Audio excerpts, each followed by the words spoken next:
ये खबर झूठ थी, ये वाली खबर भी झूठ थी। যেতিয়াৰ পৰা ইণ্ডিয়া পাকিস্তানৰ যুদ্ধ হৈছে তেতিয়াৰ পৰাই ফেক নিউজৰ বৰষুণ আহি গৈছে। কিছুমান নিউজ চেনেল, কিছুমান নিউজ পৰ্টেলে এনেকৈ কিছুমান ফেক নিউজ দিছে, যিবিলাক ফেক নিউজ আপোনাৰ শুনিলে মাথা নষ্ট হৈ যাব। এনেকৈ কৈছে যে ইণ্ডিয়াৰ ফাইটাৰ পাকিস্তানলৈ যোৱাতে পাকিস্তানে আকাশতে ফাটি পেলাই ধ্বংস কৰি পেলাইছে সেই ফাইটাৰ, আৰু পাকিস্তানৰ যুদ্ধ বিমান ইণ্ডিয়ালৈ আহোঁতে সেই ইণ্ডিয়াই সেই যুদ্ধ বিমান ওপৰতে ধ্বংস কৰি পেলাইছে। এনেকৈ কিছুমান নিউজ দিছে।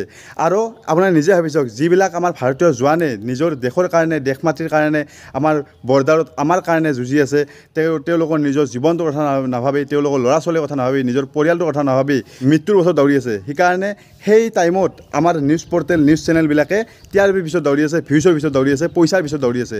ভাবি চাওক কিমান নিষ্ঠুৰ হ'ব পাৰে তেওঁলোক। সেইকাৰণে যিকোনো নিউজ চাই আপোনালোকে বিশ্বাস নকৰিব। আমাৰ ইণ্ডিয়ান আৰ্মি এটা কনফাৰেঞ্চ মিটিং পাতে ডেইলি 10টা বজাৰ পৰা 11 বজালৈ। সেই কনফাৰেঞ্চ মিটিঙত যি কথা কয় সেয়ে সঁচা, বাকী যিবিলাক নিউজে দি থাকে সেইবিলাক মিছা। বাদ দিয়ক, সেইবিলাক মিছা। সেইকাৰণে সদায় চাই চিন্তি নিউজবিলাক চাব। এইকেইদিন নিউজত পূৰা মানে TRP সেই চালা কি হ'ব আৰু এইগিলাখান